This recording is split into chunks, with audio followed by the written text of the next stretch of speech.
30 years ago, we used to have a fire. Maybe we put our mask on, maybe we wouldn't. We would take it off as soon as we could. Some of the older guys never even used a face piece or a breathing apparatus. You were salty if you could take the smoke. After a fire, I'd go back to quarters, you'd be coughing up black phlegm. You blow your nose, black. You could smell the fire for days on end every time you took a shower. And then you'd get another fire and the whole process would start over again. As a former Boston firefighter and an occupational medicine doc for the fire department, I realized being a Boston firefighter to me is the best occupation out there. Unfortunately, there's a tremendous amount of health risk. Too many Boston firefighters develop occupation-related cancer because of their exposure in the firehouse and on the fire ground.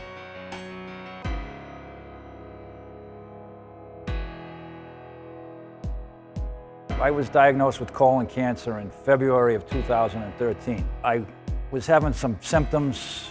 My primary care happens to be Dr. Mike Hamrock. I went and had the colonoscopy.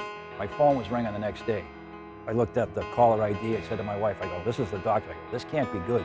When you show up at a fire building, you're exposing yourself to these cancer-causing chemicals, and every household product now contains flame retardants.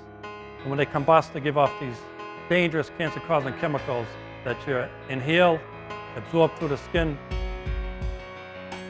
Is there a connection? There has to be.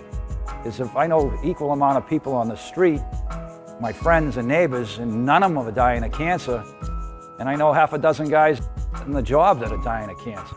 I was lucky, they found mine early. I have that in the back of mine all the time because if I had waited, I'd be on my way to my deathbed right now. I can guarantee you that. There's so many guys that died way too young on this job from cancer. Johnny Fogarty, John Kenny. Frankie Flynn for me. Frankie Flynn. I got hired with him. A real good guy. When I swear in a new firefighter in this city, they're there to protect us as firefighters, but also we're there to protect them for doing their job, and we have to do a better job than that. Far too many firefighters, both active and retirees, are coming down with cancer, and their parents, and their fathers and sons and daughters and brothers, and we have a responsibility to protect them. Our members understand it now. It's the young guys, it's the middle-aged guys, it's even the older guys. We all understand that we're burying our friends. There's no silver bullet here. There's not one issue that's going to make this go away. It's a culmination of everything working together, which will help reduce the cancer rates in the Boston Fire Department. You know, the general public thinks, oh, it's a dangerous job. It's a dangerous job because we're running into burning buildings. You're going to know more people that die of cancer from this job than die from running into a burning building. You can go in that kitchen right now. Someone in that kitchen is a good chance is going to come down with cancer. Can you help reduce those chances? Yes.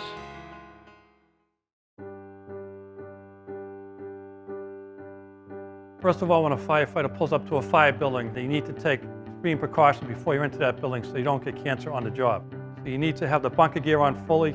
You need to have your self-contained breathing apparatus on your face before you enter the fire building until you exit the fire building. You should also be wearing the hood on fully so you prevent exposure to any contaminants through the skin as well.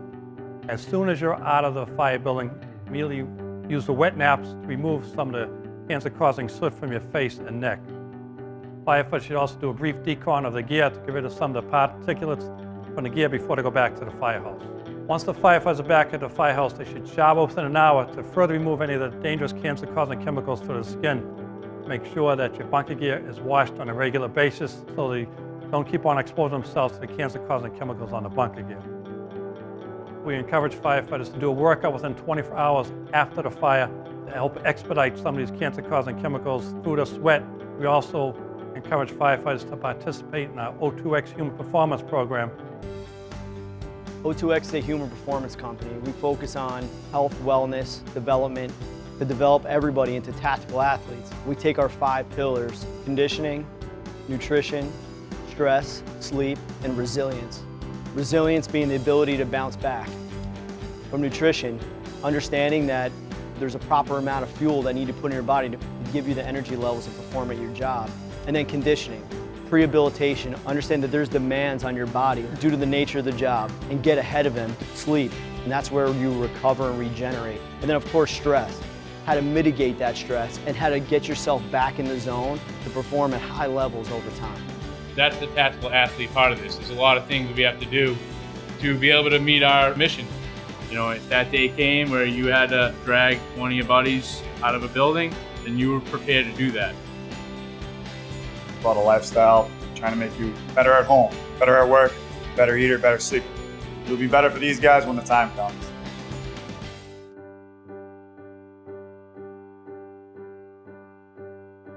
It took a long time to get this relationship together, working with the department, working with Commissioner Finn, working with Mayor Walsh.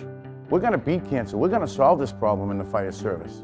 Having this relationship certainly is beneficial, keeping the people of the city safe, but also making sure the people that protect our city are safe as well. We do have the tools. We have an unprecedented time right now. Now it's up to you to make sure that you do your part. Enjoy what you have right now, respect what you have, do the right thing, because we want you to go home at night, and we want you to retire and enjoy your family and your grandkids. You. No, these young guys, they're all buff. They're all like this. They're all working out all the time. That's the outside of their body. Pay attention to the inside of your body. You know, you live and learn. You know, the job's moving forward in a good way, getting all these young guys on board, eating healthy, their faces are covered, they're taught to clean their gear. I went 20 years without, I think, ever washing my fire gear, ever. Dirtier the better. Dirtier the better. You're responsible for that now. When that apparatus backs in, put that on. Put the Plimo vent on. Everything's there. Yeah. It's a matter of us doing it. Yeah. Like, hey, use it. It's there for a reason.